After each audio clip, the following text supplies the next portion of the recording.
So hello folks, thank you very much indeed for coming along. I'm seeing quite a few familiar names in the list of participants, which is great. So some of you don't need this little bit of introduction, but just in case you don't know us, so we are from Definition.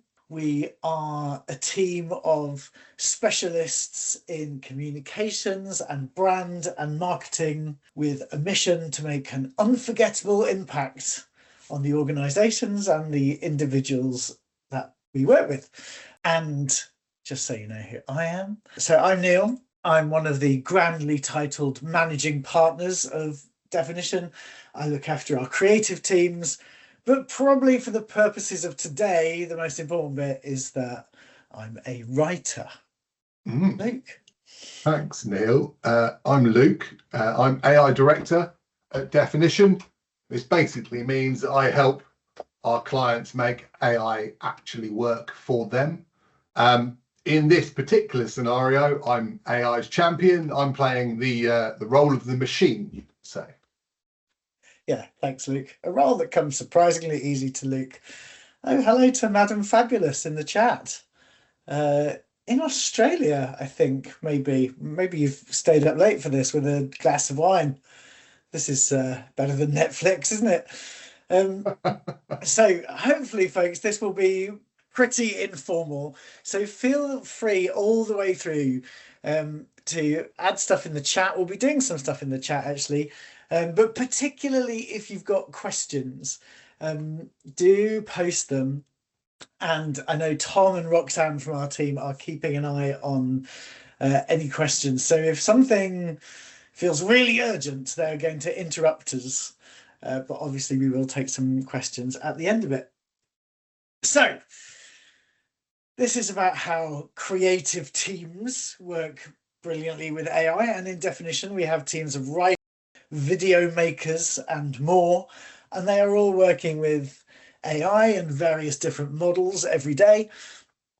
So we thought we'd share some of how we use those tools, and today we're going to particularly look at written stuff, although lots of what we talk about, the logic of it will apply to video or design or whatever. So let's say, Luke, let's say your brief was today was to produce some content for me, produce a blog for me. Sounds pretty simple. If you got that brief, Luke, what would you do? Thanks, Neil. The first thing we would do is we would need to fire up a Definition AI. So this is my shameless plug piece. Definition AI being our private AI suite, full of all the best AI models in the world. We've built it to help us stop the slop, essentially, but we've also built it to help companies do useful stuff with AI. So once we've fired up the Definition AI Tron 3000. And Luke, just to interrupt you there, you said something about it being private. Why does that matter? Because no one wants to see their data being pumped out in chats worldwide to any random user. Everybody wants all their information to stay private when they're using AI models now. So yeah, once now we've got Definition AI fired up, we are going to need some content of yours, Neil. We're going to need some stuff to like reverse engineer, pretty much, to pick apart. Okay, so stuff like blogs that I have already written, say. Yes, that would be good. Yeah, good start. So yeah, like this, for example, right? So what have we got here? What were you writing about in this particular instance? That's a good question. I can't remember now. I think I just slightly picked blogs at random.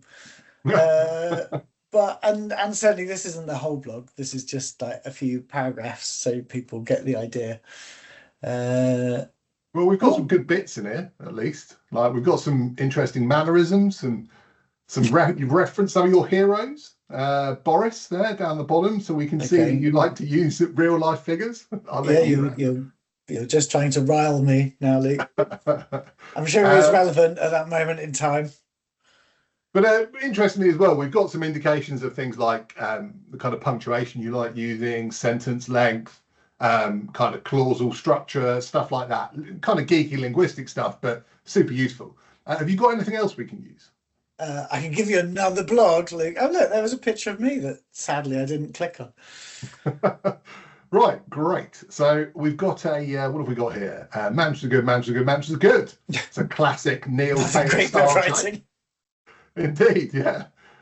So we've got some colloquialisms, some other bits and pieces. This is great as well, super useful.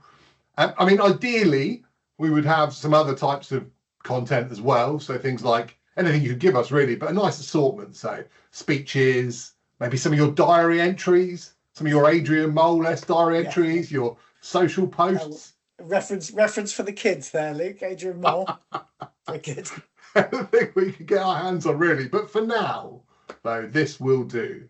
So we're going to use this content to basically, like I said, reverse engineer your tone of voice. And what that actually means is coming up with a set of writing rules that represent you, Neil, basically, that we can use to produce more content like you, that sounds like you, that sounds like it's been written by you in So you're asking an AI model to do that on the basis of these blogs that we're feeding it? Sure, yeah, exactly. This example content, anything else we can get from you, we'll do an analysis of it. We'll pull out the bits that make it sound uniquely Neil Taylor, and then we'll turn those that analysis into a tone of voice guide for you. Right. So this is what we came out with when we did that. And how does this look to you? Sound like you? Look like you? Punchy and practical. I'll take that. Humble expertise. How do you feel about humble expertise, Luke? Does that sound like me? I think that probably sounds like you. Definitely the behavioural science piece as well. You're our kind of resident expert, would you say?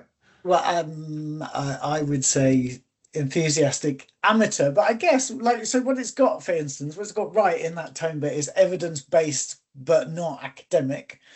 I think that is quite a good reflection of how I try and sound. In fact, if I look at this overall, even though I think I'm incredibly difficult to predict and quantify, I think this is actually quite a good representation of how I write. Yeah, well, it certainly reflects the content we've analysed there as well. So we will take all of this, including your humble expertise, and we will turn it into a tone of voice guide. So now we can write like you, right? Like now we can just go off and start creating content in the tone of Neil Taylor. What a dream. But I would say a couple of things. So first of all, this depends on you having really good content to feed it, right? Yeah. When I say really good content, at least I mean, stuff that I'm happy with, that sounds like me. And I know one of the things that we find when we're working with our clients on this stuff is they don't always have either that really good content or even necessarily a decision on how they want to sound. They haven't really thought about that necessarily. And of course, if you don't make those decisions, or if you don't have those good examples, that's when stuff is going to default to slop, because it's just going to go to kind of the average of stuff that it's finding out there in the world. So we thought we'd try a little experiment now, completely stolen from this guy. Does anyone in the chat know who this is? This is a good test of our audience. Oh, look, Isla even says RTD, which is real expert knowledge. So this is Russell T. Davies. He's a TV writer.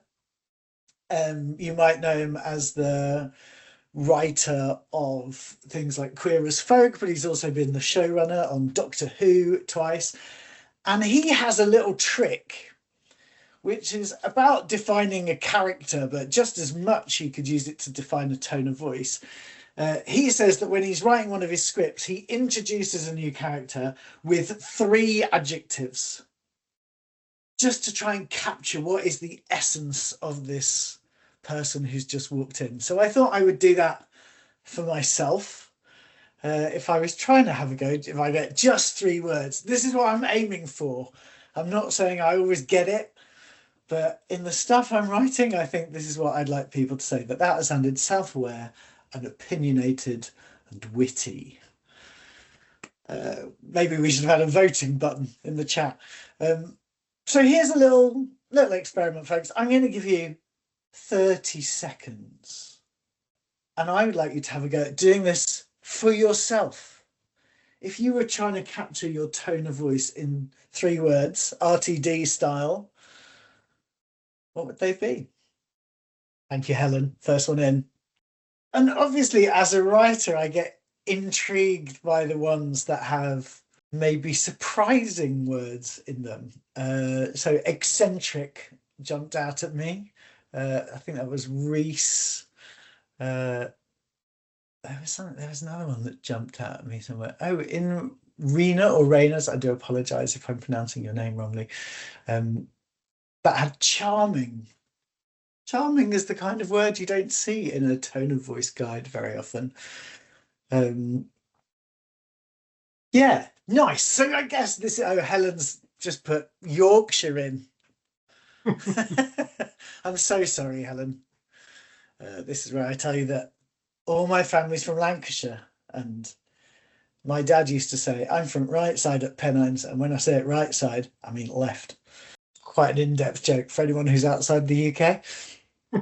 So anyway, we've got a good starting point here. So maybe if you had nowhere else to start, you could start with this. If you don't have those good examples to start with, I noticed a question, and I've got a take on it, Luke. It'd be interesting to hear your take on it. Chantal said, what might be the prompt to create those previous examples? And I would say, Luke, me and Luke spend a lot of time disagreeing in the office, so we'll see, is I would say you couldn't have written those previous examples with a prompt because they were the ones that were really authentically me.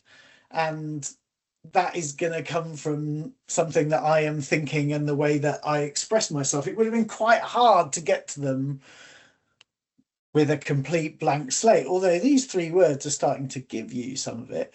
So this was you, like, deliberately reverse engineering from something that already existed, right? I don't know what you think. It was, yeah. What might the prompt be to create those previous examples? Yeah, exactly. And that's really key to this. It's capturing the flavour, the individuality of your writing, Neil. It's really kind of drilling into the examples to try and work out what makes them uniquely you. I actually thought, and I'm wrong, but I thought the question was, what prompt would you use to analyse those examples? No, you are right. Chantal's just clarified in the chat. So it's me that misunderstood it. Sorry, no worries. Well, I mean, in that instance, I think what's going to be very useful is if you basically, it's not rocket science, but just explaining to the AI exactly what it is you're trying to do and making it very clear what it is you want it to analyze. So telling it it's playing a role of, say, an expert copywriter or editor, that is still important, and we'll come on to that, come on to why in a little bit. Explaining what it is you want to get out. So you want to get a tone of voice guide out based on the examples you're going to give it, and then really clearly separating out the examples so the AI knows exactly where it needs to look and what it needs to analyze. But you can really lean on the language model now to tell you what should go into the tone of voice guide. So that level of meta prompting should pretty much suffice. It doesn't need to be any more complicated than that. So we've got some kind of a tone of voice prompt, either from just a quick bit of thinking or from reverse engineering. The next thing, obviously, that we need is some content.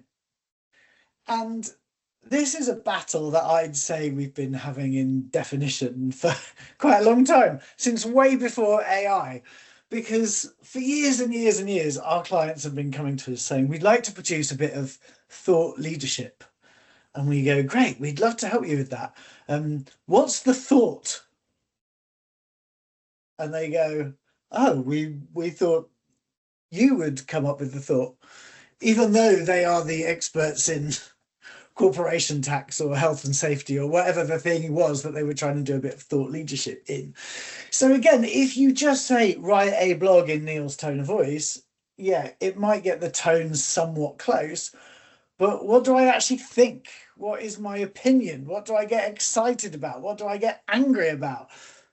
Of course, that is the bit that human beings, I would say, are still better at. And certainly, if we want it to sound genuine, that's the bit we need to think about. So it's time for another little experiment with you.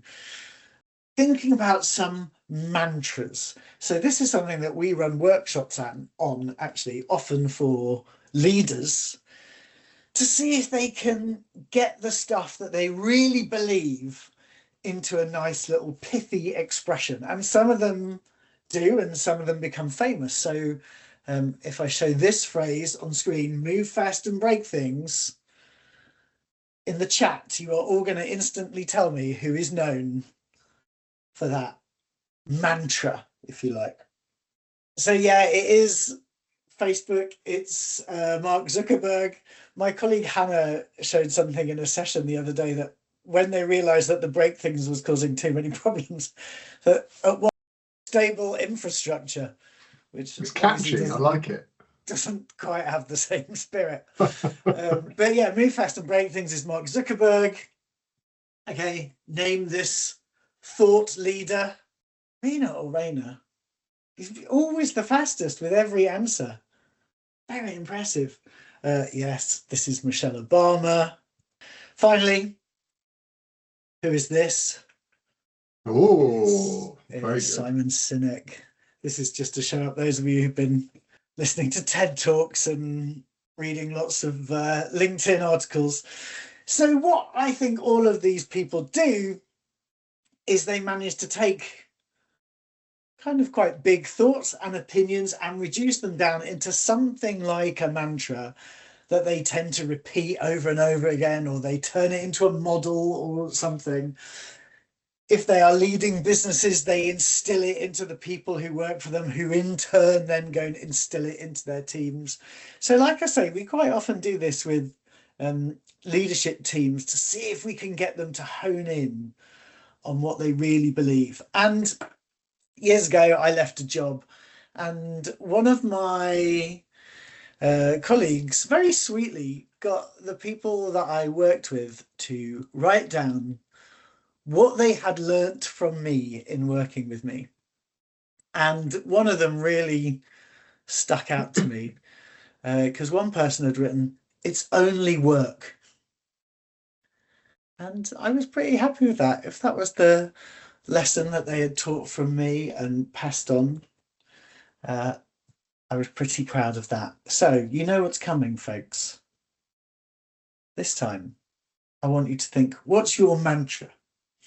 What is your opinion or bit of wisdom that you try to pass on to your colleagues now, or that you'd like other people to quote back at their teams when you're long gone? Tell me that in the chat. Yeah, why not us? I like it, Ellen. What's good is even these mantras, you're writing them in your tone of voice. Get shit done from Helen. And Diego with more is not more. Which is really interesting, actually. It makes me think of less is more, but in a slightly different light. You've got me to stop and think about something I've heard before. Yeah, these are great. This is a whole different workshop that we should be running. But the point is, as individuals, we do have this stuff that we believe, that we live by, that we get excited about. And that, of course, is also where interesting ideas come from. This is partly creativity. So, in thinking about this blog that we are going to write that sounds like me or whatever it is, we also need to think about what is it that I actually want to say. So I did some thinking where I do all my best thinking. So this is on the top deck of a bus in South London. And actually, this was like when we were creating this session and our idea of stop the slop. These were my original notes from that bus. Excellent. So, Luke, we have some thoughts and we have a tone of voice. We What do. now? We've got actual ideas. We've got all our ingredients. These plus tone of voice, like you say, plus mantras, plus adjectives, everything that really brings you to life, Neil, brings your tone to life. So we take all of that and we put it into a prompt or a skill. So I'm sure you've all heard of prompts by now. I'm sure quite a few of you have probably heard of skills as well. Similar thing, does the same kind of job. Essentially, it's giving an AI model a set of instructions. What we don't do as a side is we don't put all these ideas and tones of voice and bits and pieces into a document and attach it to a chat with an AI model. I'm quite anal about that, simply because then it becomes what I like to call a retrieval lottery, which means if the AI doesn't look at the right bit of the document at the right time, it's going to miss really important bits and pieces that will nuance, essentially, that will bring your tone to life. Super important that we give the AI all of this stuff in the actual chat itself. And in terms of that prompt, the way we're going to structure it, and I mentioned this briefly earlier, is we're going to start off by giving it a role. So this still matters for creative writing. Expert persona, like it's telling the AI it's playing the role of a kind of experienced copywriter. Boosts intent and helps with format and helps with tone following, basically. We're going to give the AI a set of instructions. So take this tone of voice and use it to produce future bits of content when instructed to, essentially. We're going to give it examples of good. So you might be like, well, we've already looked at the examples of what good looks like, Luke. We don't need them anymore. But actually, we found through lots of experimentation that you do. So what you want to do is give it the tone of voice guide that you've reversed engineered from your examples of what good looks like. But then you want to give it the examples as well, because it turns out there's no substitute for combining both and giving it this kind of overall steer with this nuance as well. Really helps reinforce style. And then we might want to chuck our kind of steering adjectives in as well. And importantly, explain to it what the actual output is, what content we're looking to produce. Are we looking to write speeches? Are we looking to write blogs? Are we looking to write video scripts, for example? So once we've done all of that, we've put all of that good stuff into a prompt or into a skill, then we're pretty much good to go, Neil, I'd say.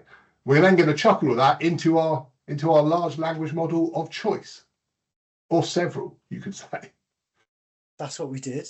And first of all, we tried it with an OpenAI model. Luke, you'll know which OpenAI model is currently in Definition AI.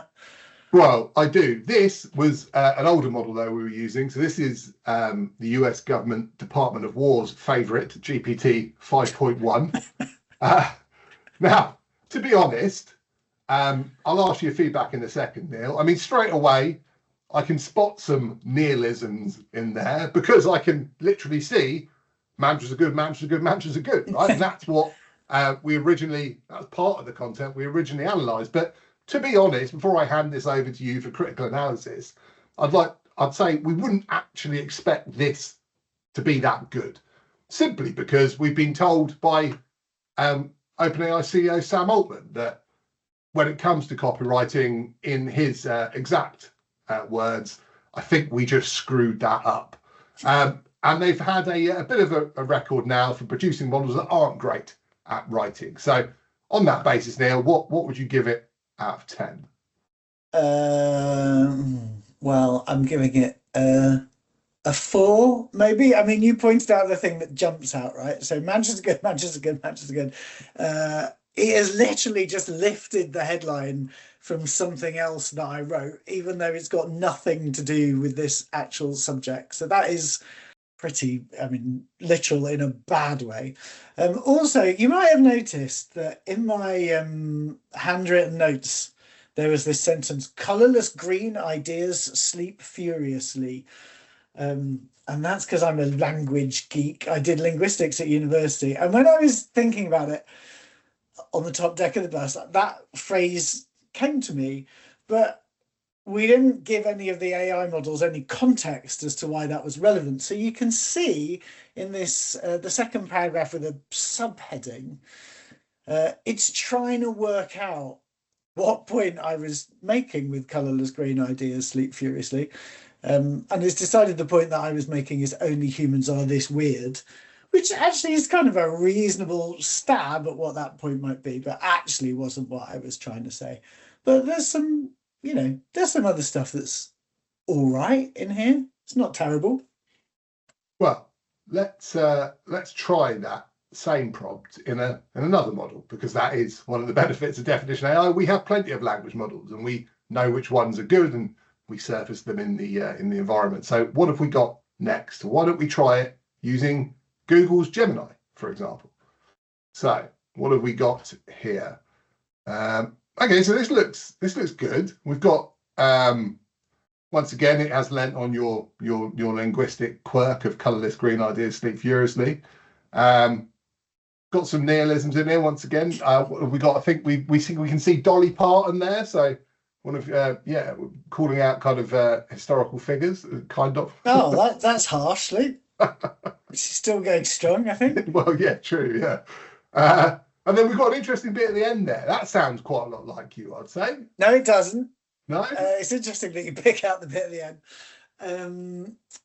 I can hear that in your voice. No, you can't. So writers on the call, not just writers, everyone, have a listen to this. So AI needs you. Give it a spark. Give it a weird idea.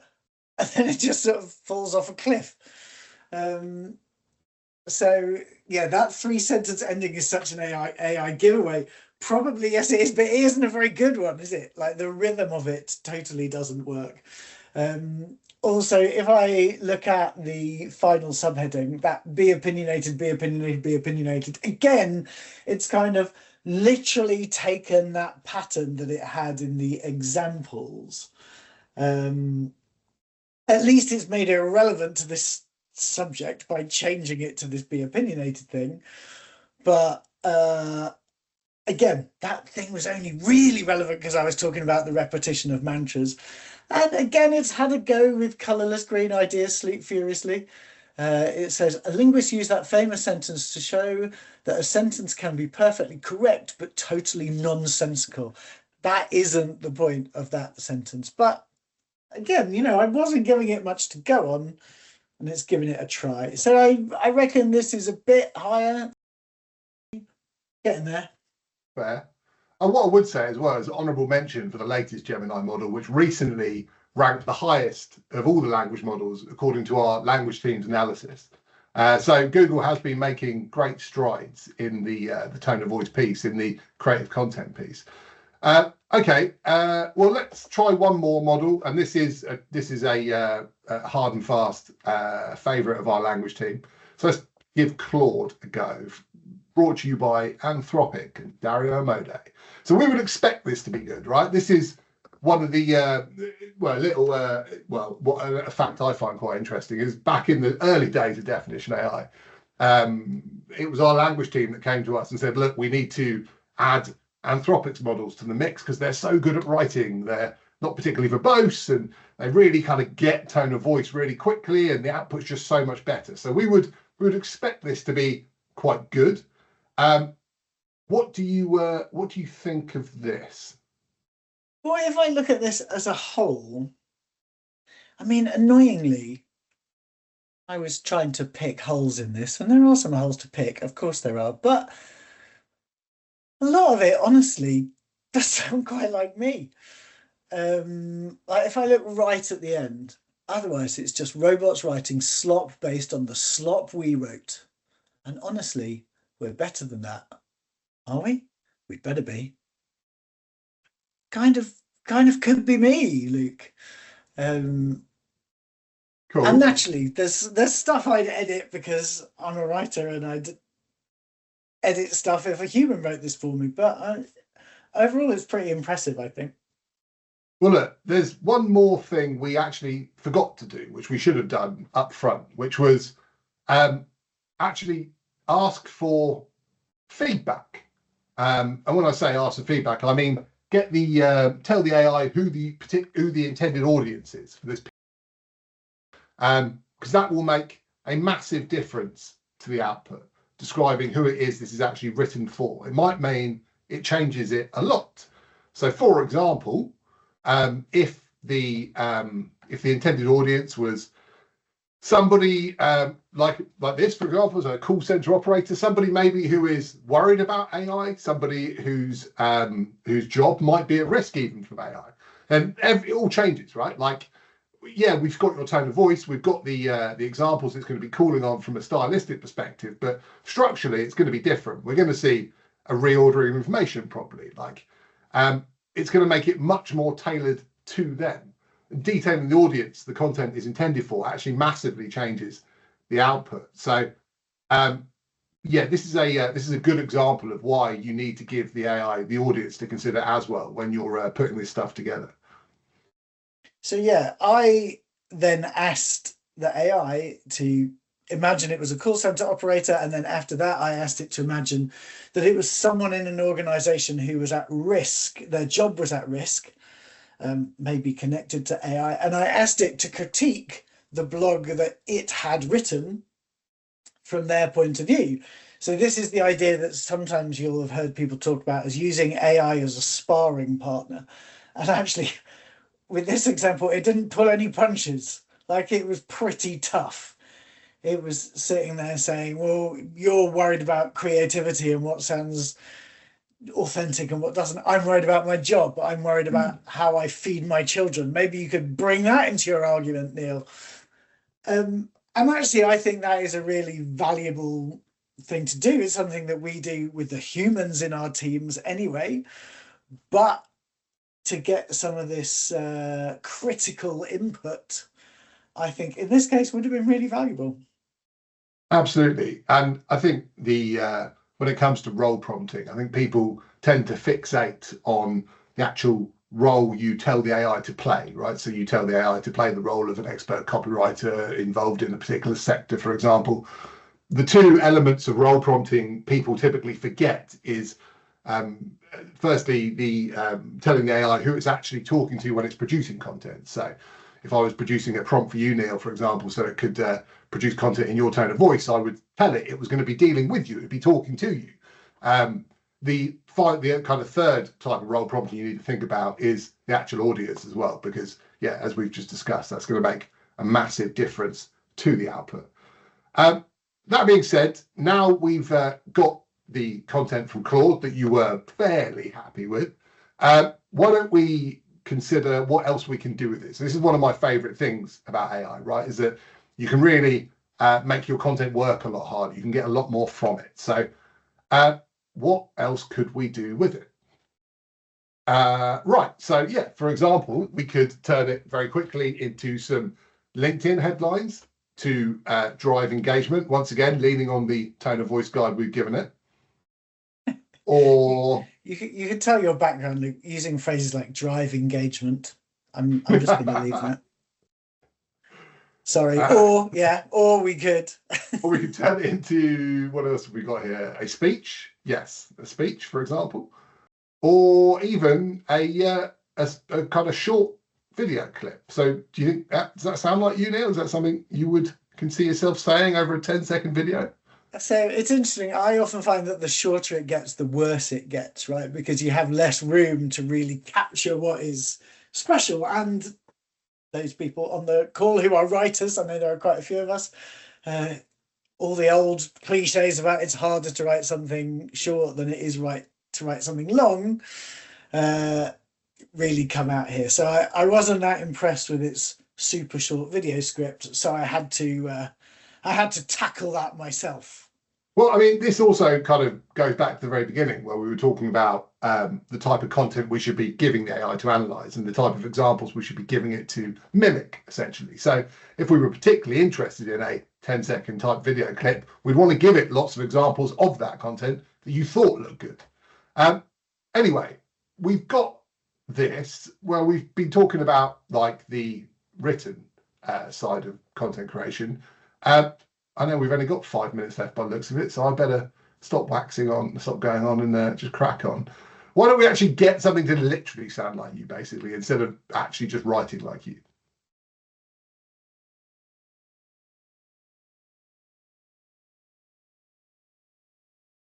There you go. So if we're if you're kind of off gallivanting around the world, training companies left, right, and centre, no problem. I now have my very own Neil Taylor prepped and ready to do my bidding. Well, he's terrifying, isn't he?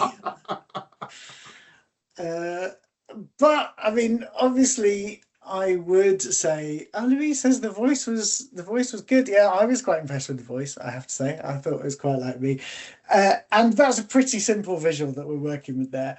That we haven't done much to, but of course, Luke, I would say I don't want to replace myself. I don't want you to have this, avatar Neil ready to go to spout out any message you want to deliver. So why don't we just stick with me? Okay. Well, what if we wanted to get you to speak in a different language, though? If we wanted to kind of increase the accessibility?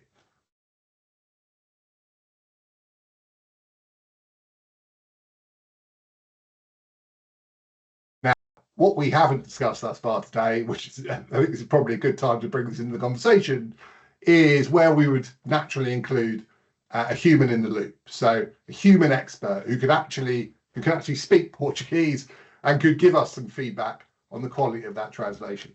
So that's what we did. Here's Joanna from our design team, and she did exactly what I did with the English version. She listened to that Portuguese version and was like, yeah, it's pretty good, but here's what I do with that. So here's the new improved Joanna version.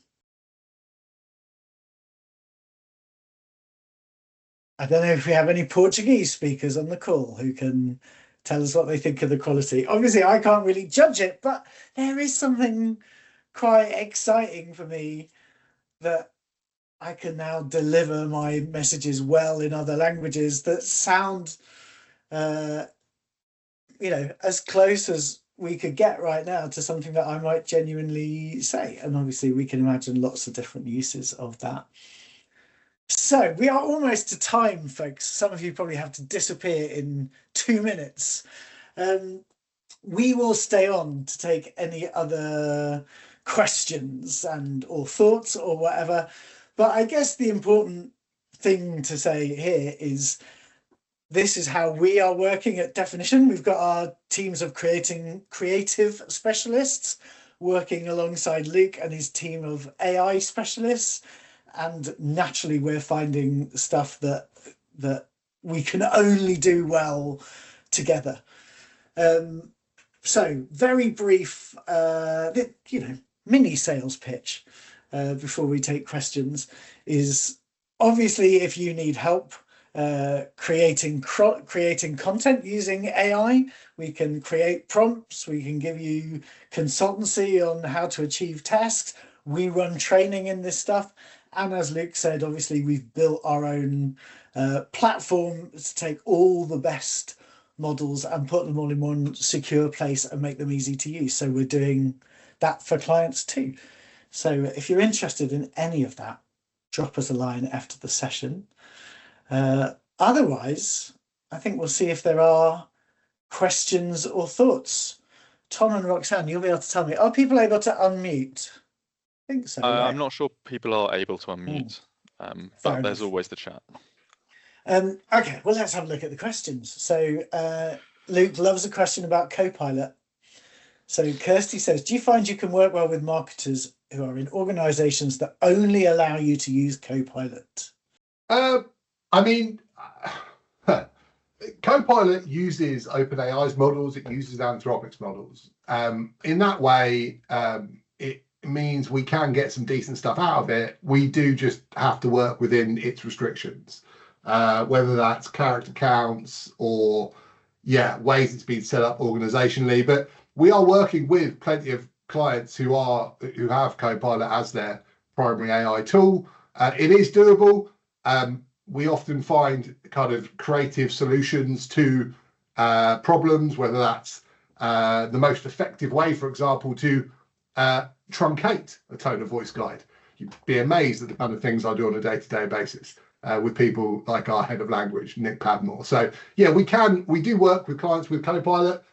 We're very familiar with the models. We spend our life working with the models that Copilot uses. You just have to be a little bit creative in terms of how you solve a problem like tone of voice. Me and Luke were talking about this at a conference recently, and Luke was much less polite about Copilot. And then over lunch, the team from Microsoft arrived and said, "Hi, we'd like to chat to you." Okay, Natalia, here's a question. Do you feel any guilt regarding the environmental impact that AI has? Sometimes I struggle to justify using it. There's a lot of research out there now that shows how much impact it has. So like, and the reality is that like from a water perspective, not that much. From a energy perspective now, compared to other types of technology, not very much either. Even compared to things like the golf industry, for example, it has very little impact from a data center perspective. Obviously, as we go forward, we're kind of bringing more chips online, we're burning through more compute.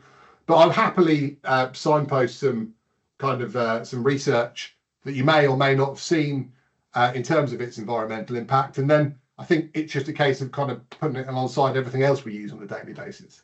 Any other questions or thoughts, folks? Chantal says, yes, please, for the research. I know we're going to share some stuff after this session, so we will add that to the list. Any other questions, worries, thoughts? Okay, here's one from Anne-Marie. If you're trying to create a blog for an intranet but need to use external reputable websites, what's the best formula to prompt? I'm not sure I understand the question, but I might be being thick. I'm not sure I do 100% either. Maybe give us a bit more information, Anne-Marie, and we'll come back to it. Oh, and now we're getting into an environmental debate on the chat.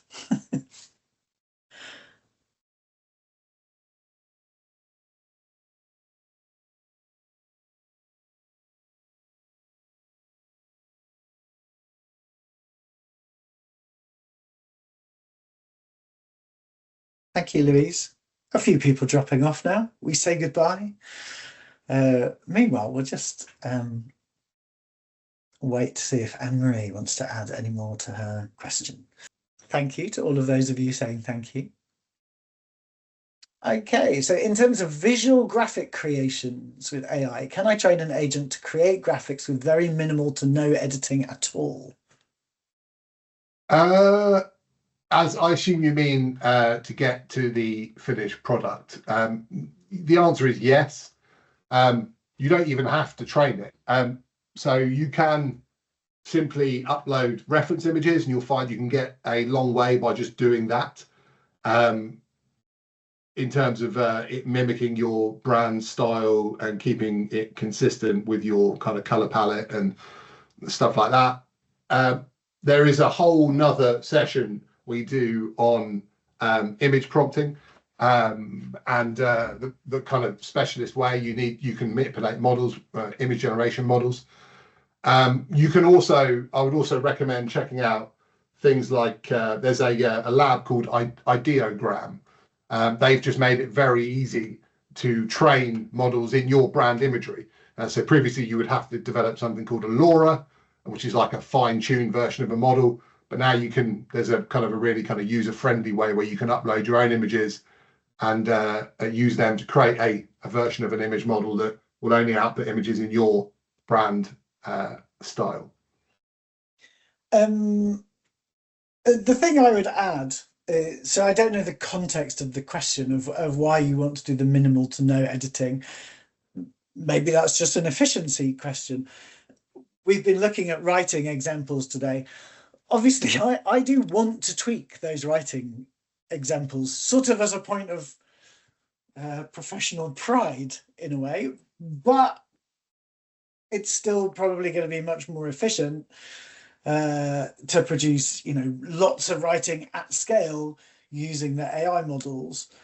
And then the tweaking that I'm doing, I think, is really worth it in terms of just that expert eye or that bit of taste. But of course, that's me as a writer doing it to a bit of writing, and I wouldn't necessarily be able to do that to design work in the same way.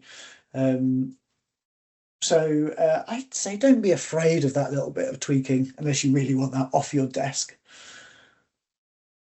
Okay, Luke, a couple of quickies. Who did you use for the video/language translation? I think, Tom, do you want to jump in on that one? Yeah, for the language we used, that was an 11 Labs model. I think it was maybe I can't remember the exact model. One of the latest 11 Labs models. We cloned the voice in Definition AI, and for the video, I can't remember what video model we use at the moment, but I can dig it out and add it to the follow-up. Lovely, thanks, mate. And Reese's question is a bit connected to what we were just talking about. What is your opinion on how important the human touch effect will be in terms of jobs and cost as AI usage increases? I've got thoughts, but do you want to go, Luke? Well, no, I mean, we've probably got different thoughts on this. So you lead, I'll follow. Well, I mean, to be honest, my answer usually on AI questions is, I don't know. We don't know. I guess an important point of today, right, is I would say that we produced some pretty good stuff, but it was all based on me knowing how I wanted to sound in the first place, which again is a question of hopefully expertise and experience and taste. And I think that role will still be there and still be really valuable just because there's so much slop in the world. I guess the difficult question is how many of those roles will we need? That's the bit we don't know, right? Yeah, and I think that I kind of, to be fair, I actually mirror that in terms of I think it will just become a case of humans having executive sign off over a number of AI outputs as opposed to just kind of working with a single input and output. So I think the human role will remain, but people will just become much more productive and they'll be able to output a lot more content. They'll be responsible for a lot more going forward. There's a question from Fran in the chat. Any thoughts on CEOs creating AI clones of themselves? Again, I'll give you my take. So in a way, that's why we deliberately showed you Portuguese Neil, because that is something that I would not be able to do on my own. And I think if I was a CEO with a massive team, it might be interesting for the Portuguese speaking members of my team seeing me speaking Portuguese, or it might make it quicker or easier for them to get more of a sense of what I'm like. Now, of course, it's not an exact sense of what I'm like, but maybe it's better than not having it. I think as long as the caveat is there that you're clear that this is being done with AI and it's not actually me talking. I mean, my instinct would be if you've got a good CEO who can communicate well, you still want them doing that as much as possible because it's going to feel real and genuine. But in those situations where it adds something to an audience that otherwise wouldn't get the benefit, I think that's where it's worth doing.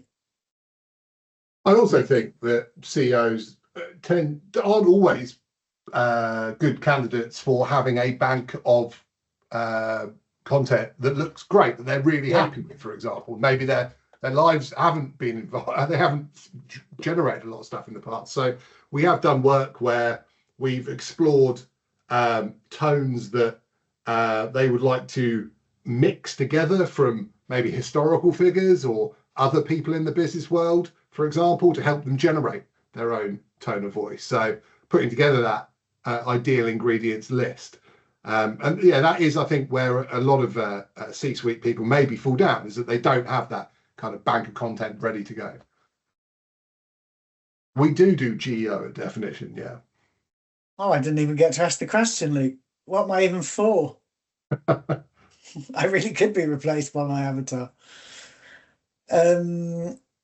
Eva, don't know. Do you have a preferred AI tool for video editing to generate short clips from a pre-recorded video, for example? I'm sure we do. And the fortunate position I am in is that I have teams of human experts who are testing these models on a fairly frequent, dare I say it, daily basis. So I will happily get their opinion on that, and then include it in the follow-up. Yeah, sorry. You've got the writer and the AI guy. And Leo says, what do you do for GEO?